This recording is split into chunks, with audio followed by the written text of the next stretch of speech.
5 seconds. Start. மாண்புமிகு தலைவர் அவர்களே, ஆளுநர் உரை மீதான விவாதத்தில் கலந்து கொள்ள வாய்ப்பு அளித்ததற்கு என் நன்றியை தெரிவித்துக் கொள்கிறேன். முதலாக மின்சாரத்தை பொறுத்தவரையில் விவசாயத்திற்கு கொடுக்கப்படுகிற நிலை இன்னும் சிறிது மாற்றப்பட வேண்டுமென்று சொல்லிக்கொள்ள விரும்புகிறேன். குறிப்பாக மின்சார பம்பு செட்டுகளுக்கு மனுக்கள் போடப்பட்டால் அந்த மனுக்கள் ஒவ்வொரு அலுவலகமாக சென்று விவசாயத்தை பொறுத்தவரையில் மின்சாரம் பெறுவதற்கு 2 ஆண்டுகள் ஆகிவிடும். ஆகவே மின்சாரம் கொடுப்பதில் விவசாயத்திற்கு முதலிடம் கொடுக்க வேண்டுமென்று கேட்டுக்கொள்கிறேன். ஒரு விவசாயி தன் கிணற்றுக்கு மின்சாரம் கொடுக்க வேண்டுமென்று மனு போட்டால் குறைந்தது 3 அல்லது 4 மாதங்களில் கிடைக்க வழிவகை செய்ய வேண்டும். மின்சாரம் கிடைக்காமல் ஆயில் இன்ஜினை வாங்கி வைத்து 2 ஆண்டுகளுக்கு பிறகு மின்சாரம் பெற்று ஆயில் என்ஜினை விற்கும் பொழுது மதிப்பிட முடியாத நஷ்டம் ஏற்படுகிறது. ஆகவே ஒரு மனு போட்டால் தங்களுக்கு இவ்வளவு நாளில் மின்சாரம் கிடைக்கும் என்று பதில் சொல்லும் நிலை ஏற்பட வேண்டும். அவர்கள் மனு போட்டு 2வது முறையாக சென்று கேட்கும்போது மனு வரவில்லை என்று கூறுகிறார்கள். ஒரு சில இடங்களில் இம்மாதிரி நடக்கிறது. தமிழ்நாட்டை பொறுத்தவரையில் நில சீர்திருத்த சட்டம் நல்ல முறையில் அமுலாக்கப்பட்டிருக்கிறது. நிலம் வைத்திருப்பவர்களுக்கு மட்டும் நில சீர்திருத்த சட்டம் இருக்கும்போது நகர்ப்புற சொத்துக்கு ஏன் உச்சவரம்பு விதிக்கக்கூடாது என்று கேட்க விரும்புகிறேன். நகரத்தில் ஒருவர் எவ்வளவு சொத்து வேண்டுமானாலும் வைத்து கொள்ளலாம் என்று இருக்கும்போது நிலத்திற்கு மட்டும் உச்சவரம்பு இருக்கிறது. நகர்ப்புற சொத்துக்கும் உச்சவரம்பு விதிக்கப்பட வேண்டும். நிலத்தை பொறுத்தவரையில் ஒரு குறிப்பிட்ட வருவாயை பெற முடிவதில்லை. ஒரு ஆண்டிலே ஒன்றுமே கிடைக்காமல் போகலாம். இன்னொரு ஆண்டிலே கொஞ்சம் கூடுதலாக கிடைக்கலாம். ஆனால் நகர்ப்புறங்களிலே ஒரு குறிப்பிட்ட தொகை கிடைத்து வருகிறது.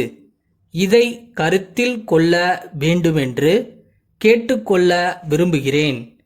ஊராட்சி ஒன்றியத்தில் நடைபெறும் தனியார் துறை துவக்கப் பள்ளிகளுக்கு கட்டிடம் கட்ட எந்தவிதமான மானியமும் கொடுக்கப்படவில்லை. முன்பு கொடுக்கப்பட்டு வந்தது. தனியார் துறை பள்ளிகள் நமது பள்ளிகளை விட சிறந்த முறையில் நடைபெற்று வருகின்றன. ஊராட்சி மானியம் கொடுக்காவிட்டாலும் பரவாயில்லை. கிராம வளர்ச்சி திட்டத்தின் கீழ் கொடுக்கப்படும் மானியத்தை இந்த பள்ளிகளுக்கு கொடுத்தால் நல்லது. அவர்கள் கட்டிடம் கட்டிக்கொள்ள தயாராக இருக்கிறார்கள். கல்வி என்பது எல்லோருக்கும் பொதுவானது. தனியார் துறை பள்ளிகளுக்கு மட்டும் அந்த மானியத்தை வழங்காமல் இருப்பது சரியல்ல. அந்த மானியத்தை வழங்குமாறு கேட்டுக்கொள்கிறேன். கோவை மாவட்டத்தை பொறுத்தவரையில் கோவையில் விவசாய பல்கலைக்கழகம் ஒன்று ஆரம்பிக்கப்பட இருக்கிறது. அது மிகவும் வரவேற்கப்பட வேண்டியதுதான் என்பதை நான் தெரிவித்துக் கொள்கிறேன். சென்னை குரு கூட்டமைப்பிலிருந்து சேலம் திருவாளர்கள் கருணா கூட்டமைப்புக்கு எழுதும் கடிதம். அன்புடையீர், மே 5ஆம் நாளிட்ட தங்கள் கடிதம் கிடைத்தது. நாங்கள் வாக்களித்த நாளில் சரக்குகளை உங்களுக்கு அனுப்ப முடியாததற்கு நாங்கள் மிகவும் வருந்துகிறோம். ஒப்பந்தக்காரர்கள், தொழிலாளர்கள் மற்றும் எங்களுடைய மேற்பார்வை அலுவலர்களுடைய ஒரு பகுதியினரும் திடீரென வேலை நிறுத்தம் செய்ததால் எங்களுடைய தொழிற்சாலையில் ஏப்ரல் 10ஆம் தேதி முதல் ஒரு வாரம் உற்பத்தி முழுமையாக முடக்கப்பட்டது.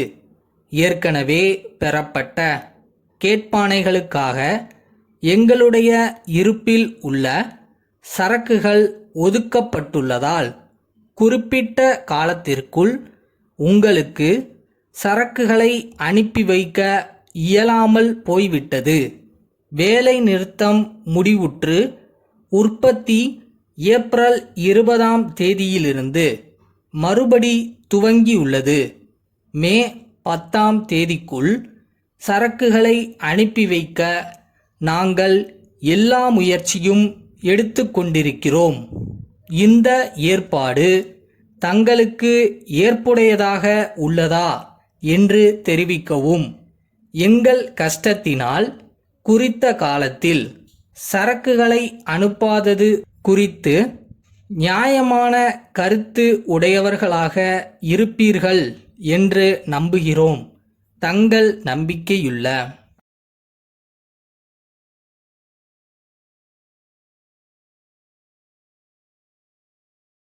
உங்களோட பாசிட்டிவான சிந்தனை, தன்னம்பிக்கை இதுதான் உங்களை வெற்றியை நோக்கி கூட்டிட்டு போகும்.